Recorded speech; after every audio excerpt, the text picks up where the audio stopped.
जय हिंद मेरे प्यारे साथियों, स्वागत है आप सभी का आरटीएस स्टडी पर।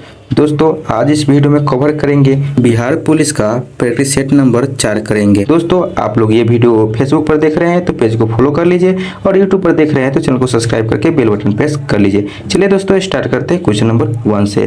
तो क्वेश्चन नंबर 1 में कि किस खेल का आरंभ इंग्लैंड में हुआ था। तो ये 4 ऑप्शन है, 4 ऑप्शन को ध्यान से पढ़िए और नीचे लाइव चैट का ऑप्शन दिख रहा होगा, वहाँ पे आंसर बताइएगा। तो इसमें बताना है कि किस खेल का आरंभ इंग्लैंड में हुआ था। तो ऑप्शन नंबर ए में दे रखा है तीरंदाजी, बी में बेसबॉल, सी में क्रिकेट, डी में हॉकी। तो जो इंग्लैंड में जो प्रारंभ हुआ था तो यह क्रिकेट का खेल का प्रारंभ हुआ था। तो ऑप्शन नंबर सी इसका राइट आंसर हो जाएगा 1 नंबर का।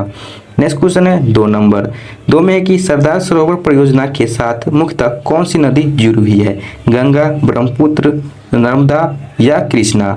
तो सरदार सरोवर परियोजना के साथ जो नदी जुड़ी हुई है वो नदी नर्मदा जुड़ी हुई है। तो ऑप्शन नंबर सी इसका राइट आंसर हो जाएगा। नीचे आप लोग लाइव चैट में आंसर देते चलिएगा, ठीक है। नेक्स्ट क्वेश्चन की बात करते हैं 3 नंबर 3 नंबर क्वेश्चन है कि निम्नलिखित में से कौन क्रांतिकारी आध्यात्मिक गुरु हो गया। तो इस 4 ऑप्शन को ध्यान से आप लोग पढ़िए। इनमें से बताना है कि कौन क्रांतिकारी आध्यात्मिक गुरु हो गया। तो ऑप्शन नंबर ए में दे रखा विवेकानंद, बी में अरविंद घोष, सी में है राजगोपालचारी और डी में है गोपाल कृष्ण गोखले। तो यह जो क्रांतिकारी आध्यात्मिक गुरु हो गया तो यह अरविंद घोष हो गया। तो अरविंद घोष का नाम आपको याद रखना है। तो option number B correct answer होगा 3 नंबर का। नेक्स्ट है 4 नंबर क्वेश्चन 4 नंबर क्वेश्चन में कि भारत का राज्य चिन्ह अशोक महान द्वारा सारनाथ में स्थापित सिंह स्तंभ से लिया गया है। इस राज्य चिन्ह के मूल स्तंभ में सिंह है। तो सिंह क्या है, 3 है, 4 है, 5 है, 6 है। तो ये है आपको 4 है, ठीक है। तो option number B correct answer हो जाएगा 4 नंबर का। नेक्स्ट क्वेश्चन है 5 नंबर 5 में कि श्रीमती प्रतिभा पाटिल ने खाली स्थान का पदभार संभाला। तो प्रतिभा पाटिल ने कितने नंबर के राष्ट्रपति पदभार संभाला वो बताना है। तो ऑप्शन नंबर ए भारत के 10वें राष्ट्रपति, बी में है कि भारत के 11वें राष्ट्रपति, सी में भारत के 12वें राष्ट्रपति, डी में भारत के 14वें राष्ट्रपति। तो प्रतिभा पाटिल ने ये भारत के 14वें राष्ट्रपति के रूप में पदभार ग्रहण किया। तो option number D correct answer हो जाएगा 5 नंबर का। 6 नंबर क्वेश्चन है वर्तमान में भारतीय रुपया है। तो वर्तमान में भारतीय रुपया क्या है, चालू खाते पर आंशिक रूप से परिवर्तनीय है, चालू खाते पर पूर्णतः परिवर्तनीय है, या पूंजी खाते पर अंशतः परिवर्तनीय है, या पूंजी खाते पर पूर्णतः परिवर्तनीय है। तो आप लोग इसका आंसर लाइव चैट में बताइए कि वर्तमान में भारतीय रुपया क्या है। भारतीय रुपया जो है चालू खाते पर पूर्णतः परिवर्तनीय है। तो ऑप्शन नंबर बी इसका राइट आंसर हो जाएगा 6 नंबर का, ठीक है। नेक्स्ट क्वेश्चन है 7 नंबर में कि चरक किस राजा का राजवैद्य था। तो कनिष्क का, चंद्रगुप्त मौर्य का, अशोक का या समुद्रगुप्त का। तो जो चरक जो है ये आपको कनिष्क का राजवैद्य था, ठीक है। तो ऑप्शन नंबर ए इसका राइट आंसर हो जाएगा कनिष्क 7 नंबर का। 8 में है कि शिवाजी ने निम्नलिखित में से किस किले का निर्माण कराया था। कोंकण का किला, गोवा का किला, रायगढ़ का किला, पुरंदर का किला। तो आप लोग लाइव चैट में फटाफट इसका आंसर बताइएगा कि शिवाजी ने किस किले का निर्माण कराया था। तो शिवाजी द्वारा ये किया गया था तो रायगढ़ का किला का निर्माण किया गया था। Option number C correct answer हो जाएगा 8 नंबर का। 9 नंबर में है कि हैदर अली ने फ्रांसीसी विशेषज्ञों की सहायता से एक अत्याधुनिक शस्त्रनागर का निर्माण कहाँ कराया। मैसूर में, श्रीरंगपट्टनम में, डिडुंगुल में, या इनमें से कोई नहीं। तो हैदर अली द्वारा जो किया गया था यह डिडुंगुल में किया गया। तो option number C correct answer होगा 9 नंबर का। 10 में है कि ब्लैक फॉरेस्ट किस देश में है। इटली में, जर्मनी में, ऑस्ट्रेलिया में, कनाडा में। तो ब्लैक फॉरेस्ट जो है ये आपको जर्मनी देश में स्थित है। तो option number B correct answer होगा 10 का। 11 नंबर में कि संविधान की किस अनुसूची में भूमि सुधार संबंधी कानून रखे गए हैं। 7वीं अनुसूची, 8वीं अनुसूची, 9वीं अनुसूची या 10वीं अनुसूची। तो संविधान की 9वीं अनुसूची में ये आपको भूमि सुधार संबंधी कानून रखा गया है। तो 11 का सी करेक्ट आंसर हो जाएगा। 12 नंबर में कि भारतीय संविधान सभा की प्रारूप समिति के सदस्यों की संख्या कितनी थी। तो यह आपको भारतीय संविधान सभा की प्रारूप समिति के सदस्यों की संख्या थी तो यह 7 थी। तो option number C correct answer होगा 12 का। 13 नंबर में कि निम्नलिखित में से कौन सा न्यायालय में ले जाने योग्य है। याचिका क्षेत्राधिकार, मौलिक अधिकार, प्रस्तावना या मौलिक कर्तव्य। तो यह जो मौलिक अधिकार है यह आपको न्यायालय में ले जाने योग्य है। तो option number B correct answer हो जाएगा 13 नंबर का। 14 नंबर में कि जब राष्ट्रपति का पद रिक्त हो जाता है तो उसे खाली स्थान में अवश्य भर लिया जाना चाहिए। यानी कि जब राष्ट्रपति का पद जो रिक्त हो जाता है यानी खाली हो जाता है तो कितने दिनों के अंदर इसको भर लेना चाहिए। 6 माह के अंदर, 3 माह के अंदर या 1 माह के अंदर या 1 वर्ष के अंदर। तो राष्ट्रपति पद जो रिक्त हो जाता है तो उसको 6 माह के अंदर भर लेना चाहिए, ठीक है। तो ऑप्शन नंबर 1 करेक्ट आंसर हो जाएगा 14 नंबर का। 15 नंबर में कि निम्नलिखित में से किस को पद से हटाने की प्रक्रिया भारत के संविधान में नहीं है? राष्ट्रपति को, उपराष्ट्रपति को, सर्वोच्च न्यायालय के न्यायाधीश को या राज्यपाल को? तो जो भारत के संविधान में जो हटाने का अधिकार नहीं, राज्यपाल को है जो आपको पद से हटाने का अधिकार नहीं है। तो option number D correct answer हो जाएगा 15 नंबर का। 16 नंबर में कि किसी फर्म की कुल आय का मान निम्नलिखित में से किसके बराबर आता है? उत्पाद गुने कीमत, उत्पाद माइनस कीमत, कुल लाभ या कुल कीमत माइनस कुल लागत। तो जो किसी फर्म की जो कुल आय का मान जो बराबर होता है तो ये आपको उत्पाद गुने कीमत के बराबर होता है। तो ऑप्शन नंबर ए इसका राइट आंसर होगा 16 का। 17 नंबर में कि वह स्थिति जब व्यापार चक्र में चढ़ाव आने लगता है और उत्पाद तथा रोजगार के अवसर बढ़ने लगते हैं वह कहलाती है। तो वह कहलाती है पुनरुत्थान कहलाता है, जो कि ऑप्शन नंबर बी में दे रखा है पुनरुत्थान। ये आपको राइट आंसर हो जाएगा 17 नंबर का। 18 नंबर में है कि यदि कोई वस्तु एक उत्तल लेंस से अनंत पर है तो उसका प्रतिबिंब बनेगा केंद्र पर, अनंत पर, फोकस पर या इनमें से कोई नहीं। तो जब कोई वस्तु एक उत्तल लेंस के अनंत पर है तो उसका प्रतिबिंब जो बनेगा तो फोकस पर बनेगा, ठीक है। तो ऑप्शन नंबर सी इसका राइट आंसर हो जाएगा 18 का। 19 नंबर में कि फ्लेमिंग के बाएं हाथ का नियम दिशा बताते हैं। ऑप्शन नंबर ए में विद्युत धारा की उस चालक में जो चुंबकीय क्षेत्र में रखा है, बी में कि विद्युत चालक में चुंबकीय क्षेत्र की, सी में विद्युत चालक में बल की दिशा जब चालक चुंबकीय क्षेत्र में, डी या डी में इनमें से कोई नहीं। तो फ्लेमिंग के बाएं हाथ का नियम जो दिशा बताते हैं तो आपको विद्युत चालक में बल की दिशा जब चालक चुंबकीय क्षेत्र में है, ये इसका राइट आंसर हो जाएगा। तो option number C correct answer होगा 19 नंबर का। 20 नंबर की बात करें तो कोशिका का सिद्धांत दिया गया। तो कोशिका के सिद्धांत किसके द्वारा दिया गया? एमडे स्लीडन तथा यू स्वान द्वारा या रॉबर्ट हुक द्वारा या रॉबर्ट ब्राउन तथा मेंडल द्वारा या इनमें से कोई नहीं। तो कोशिका का सिद्धांत जो दिया गया था यह स्लाइडन एवं स्वान द्वारा दिया गया था। ऑप्शन नंबर ए इसका राइट आंसर हो जाएगा 20 का।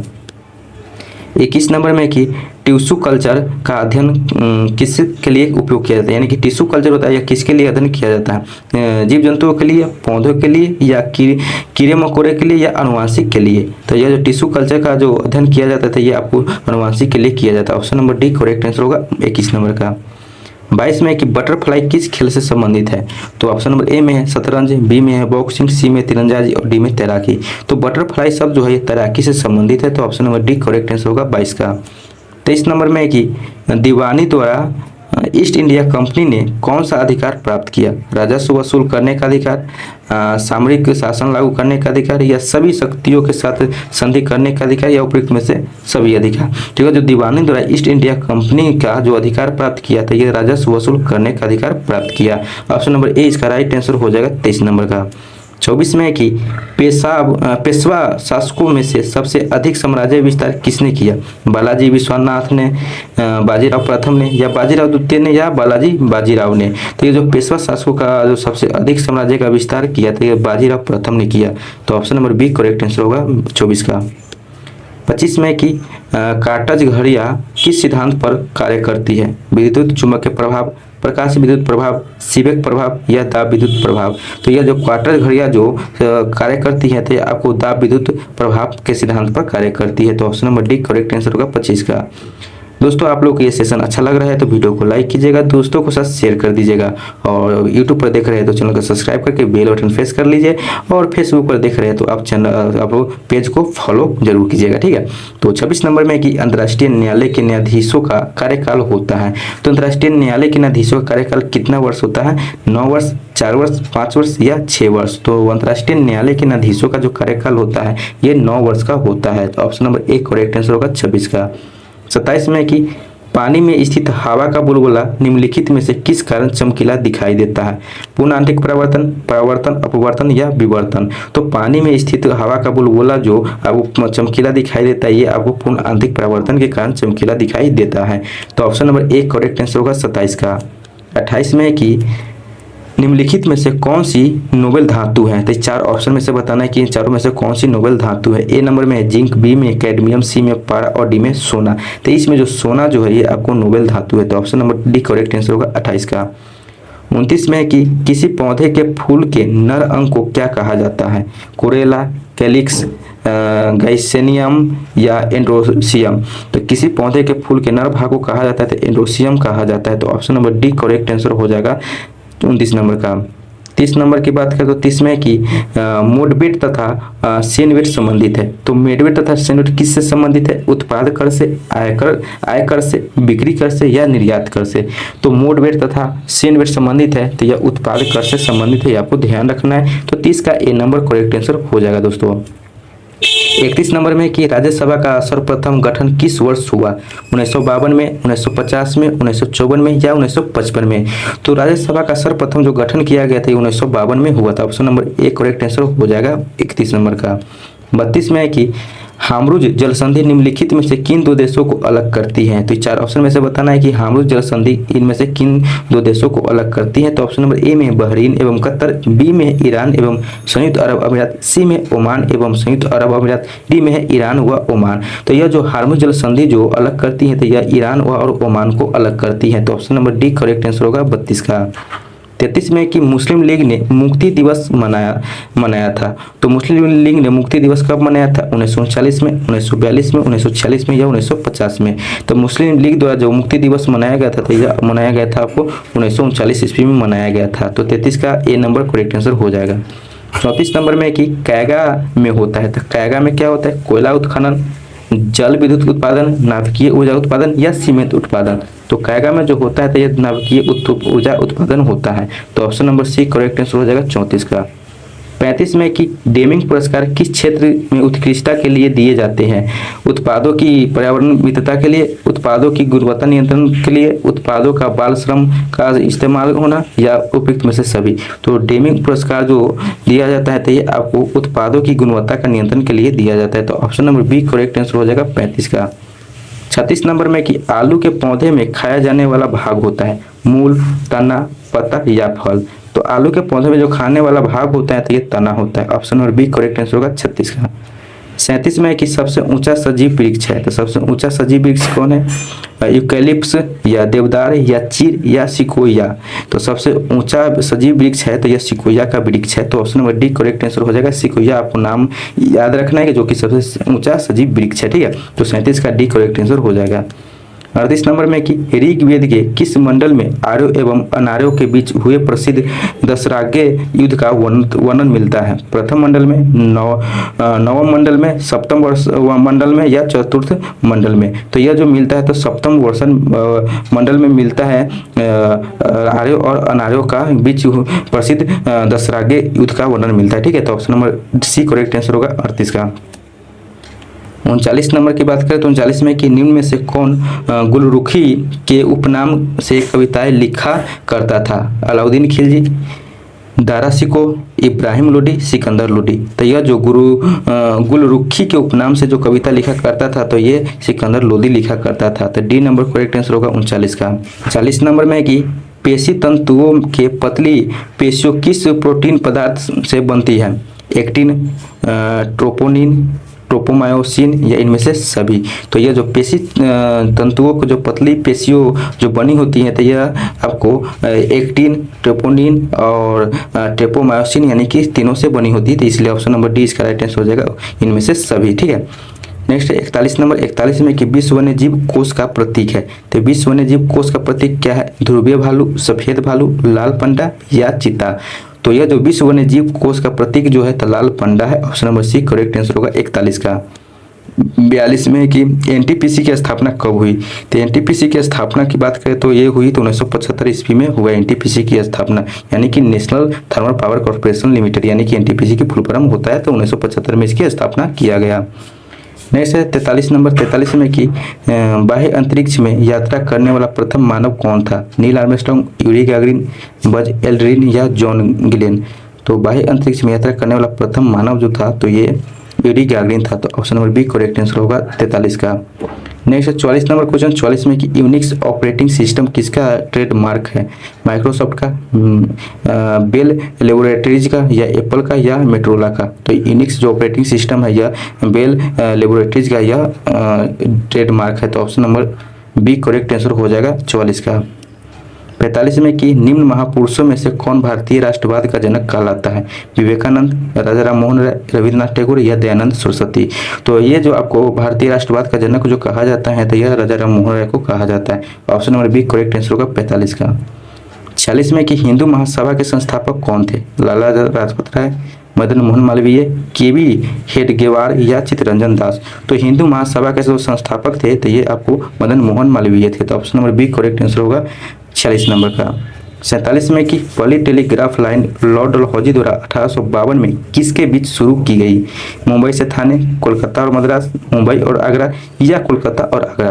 तो यह जो पहली टेलीग्राफ लाइन लॉर्ड डलहौजी के जो काल में जो 1852 में जो शुरू हुई थी तो यह आपको कोलकाता से आगरा शुरू हुआ था। Option number D correct answer होगा 47 का। 48 नंबर में कि भारत में शंकुधारी वन कहाँ पाए जाते हैं? मध्य प्रदेश में, सतपुरा पहाड़िया में, हिमालय में या राजस्थान में। तो भारत में जो शंकुधारी वन पाए जाते थे हिमालय में पाए जाते, ये आपको याद रखना है। 48 का सी नंबर करेक्ट आंसर हो जाएगा। 49 नंबर में कि भारत के एनिमल वेलफेयर बोर्ड का मुख्यालय कहाँ स्थित है? अहमदाबाद में, चेन्नई में, हैदराबाद में या कोलकाता में। तो यह जो भारत का जो एनिमल वेलफेयर बोर्ड का मुख्यालय जो स्थित है यह चेन्नई में स्थित है। Option number B correct answer हो जाएगा 49 का। लास्ट क्वेश्चन है, आखिरी नंबर क्वेश्चन 50 है कि झूम कृषि कहाँ पर की जाती है? उत्तर व पूर्व भारत में, दक्षिण पश्चिम भारत में या दक्षिण पूर्व भारत में या उत्तर भारत में। तो ये झूम कृषि जो की जाती है तो यह उत्तर पूर्व भारत में किया जाता है। तो option number A correct answer हो जाएगा 50 का। तो दोस्तों ये था आपको बिहार पुलिस का प्रैक्टिस सेट नंबर 5 का टोटल 50 क्वेश्चन। तो आप लोग बताइए कि इस 50 में वो कितना सही हुआ है, कमेंट में जरूर बताइएगा आपको कितना सही हुआ है, ठीक है। और अपना फीडबैक जरूर बताइए कि वीडियो कैसा लगा। वीडियो अच्छा लगे तो वीडियो को लाइक कर दीजिए, दोस्तों का शेयर कर दीजिए और यूट्यूब पर देख रहे हैं तो चैनल को सब्सक्राइब करके बेल बटन प्रेस कर लीजिए और फेसबुक पर देख रहे हैं तो पेज को फॉलो कर लीजिए। और आप लोग हमारे व्हाट्सएप ग्रुप से नहीं जुड़े हैं तो वीडियो को डिस्क्रिप्शन बॉक्स में आपको व्हाट्सएप ग्रुप और टेलीग्राम ग्रुप का दोनों का लिंक मिल जाएगा, वहाँ से ज्वाइन हो सकते हैं। यह मेरा पर्सनल व्हाट्सएप नंबर है 7352487318 यानी 7352487318। इस पर आप मैसेज कीजिएगा तो दोनों ग्रुप में आपको ऐड कर दिया जाएगा। चलिए दोस्तों फिर मिलते हैं अगले वीडियो में अगले प्रैक्टिस। तब तक के लिए जय हिंद, जय भारत।